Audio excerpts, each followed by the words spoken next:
Hello, BookTube, and welcome back to my library tour for 2022. I decided to make a video recording of what I have in the year 2022 in terms of books, and I decided to start in the little book room, as opposed to anywhere else in the wilds of Hyde Cottage. So we are down on the floor. We are at the bottom shelf of this tall, thin bookcase, after which we have a decision to make. I have a decision to make, which I will get to.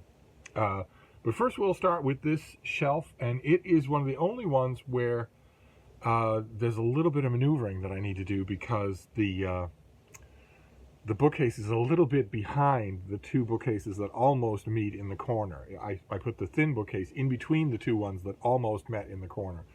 So just on this bottom shelf, there's a little bit of blocking, just a tiny bit. I'm going to have to maneuver the books, but that's not hard to do.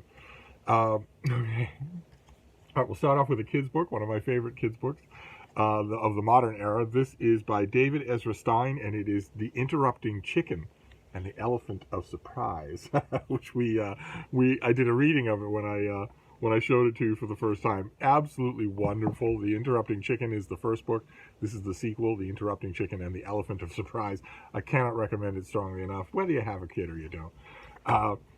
Okay, then another children's book. So obviously the children's books are not all together, but that's going to be fixed. We're coming up on the fixing of that. This is by Jane Yolen with illustrations by John Schoner, and this is Owl Moon, in which a father takes what did this win? The Caldecott?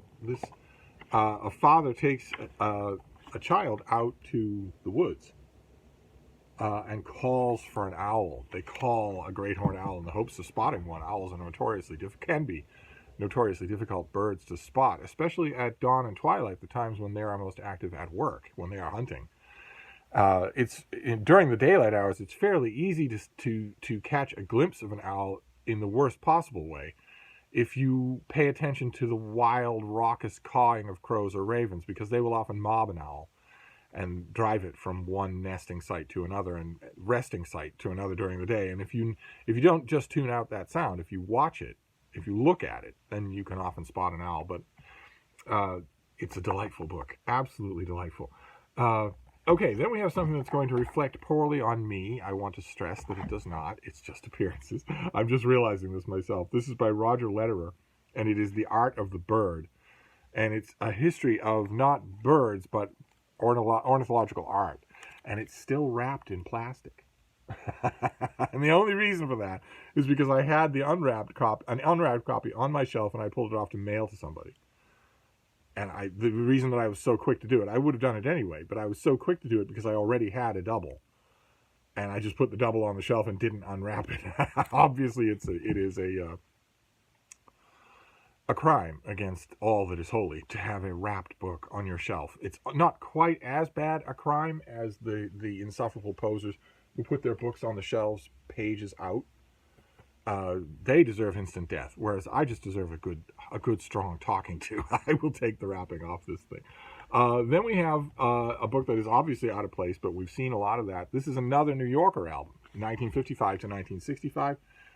This is a double, I think, of one of the many New Yorker albums that we've already seen.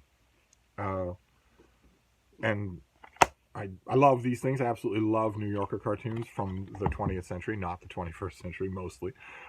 And they should be all together. I should have one of these tall, deep shelves of this bookcase should be entirely devoted to New Yorker cartoons. It shouldn't be that they're in 5 different spots. Same thing with this next one, which is a great resource. It's a big book of all the covers of the New Yorker. Great big thing that gives you full color reprints of all of the covers, but also gives you period studies and some in great detail. Just fantastic for me. Just fantastic. I got this book at the Brattle Bookshop and spent a long time. It's a little bit ungainly, but I spent a long time looking through it, including trying to spot the first New Yorker cover that I remember myself from back when they used to arrive on your doorstep in a brown paper wrapper. They don't do that anymore. And then yet another New Yorker cartoon collection. This is the complete cartoons of the New Yorker.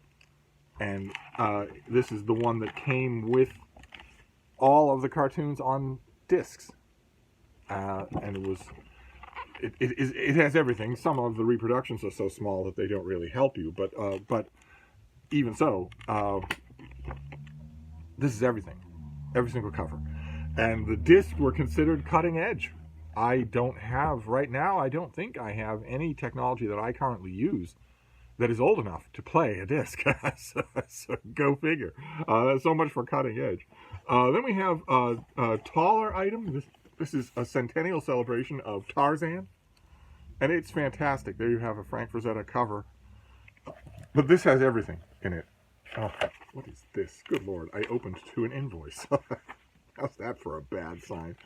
This has everything. It goes through book by book, and then it takes you through, for instance, Tarzan, the paperback revolution. It takes you through the stages of the character, and on and oh, look at that! Look at that!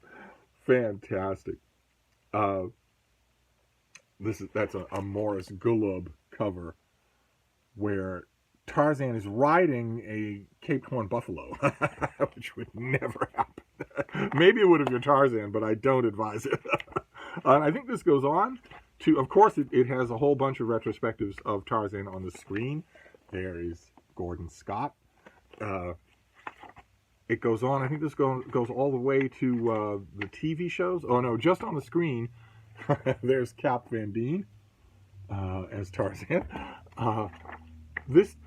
Disney's Tarzan, and okay, yes, it also does the television Tarzan. Good, okay, and the animated show and all that. It's just fantastic. I love this book mainly because of all the Tarzan artwork that you get. I just think that's great, just great. Then we have a Nate Oversized thing here. That's what this is. Another thing from the Met. We last saw Roman portraits from the Met. This is a big, lavish production that they did.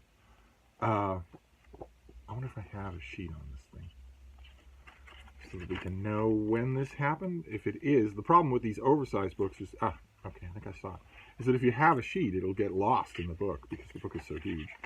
Yes, this came out in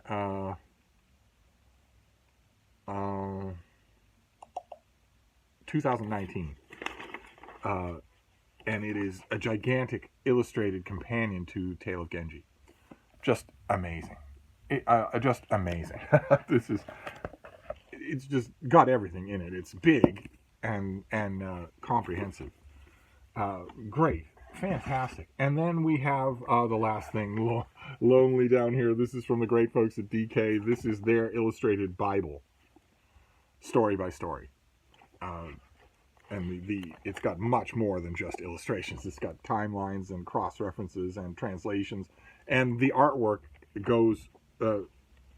is drawn from all over, from all periods. An amazing, amazing thing. A little bit ungainly, once again, a little bit ungainly to go through, but an amazing thing to have. I don't think I got this from them, although once again, finding a sheet in a book this size could be really difficult. But a lot of times it doesn't happen. A lot of times you get a book like this wrapped in cellophane with the pub sheet on the outside, so you don't. It's never inside the book.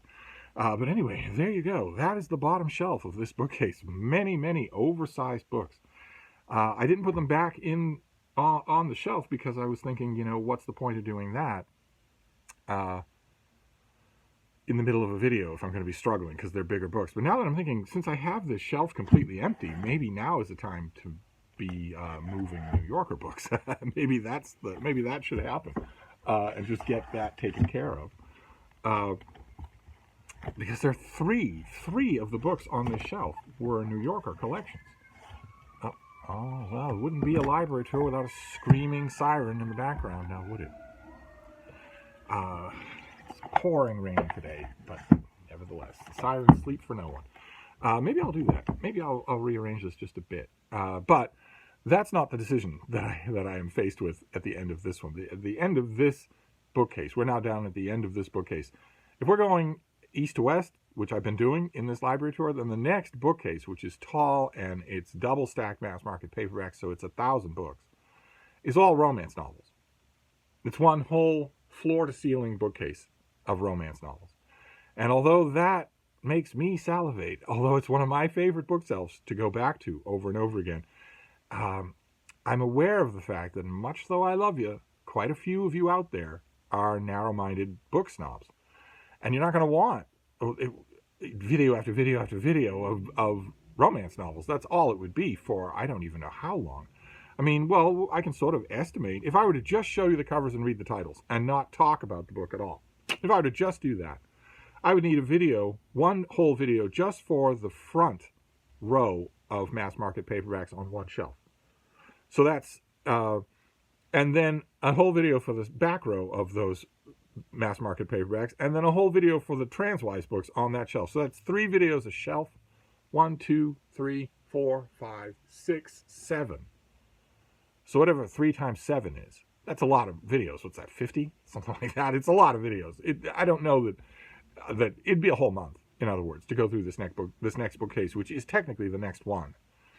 And although I strongly urge you all to abandon your book snobbery, I know that a lot of you do still have it, and that will just be a disappointment, just disappointment after disappointment after disappointment. And believe it or not, despite the fact that I'm a certified sexy influencer, I don't actually want to disappoint you all. So what I'm thinking I will do is just skip this bookcase and move on to the next one.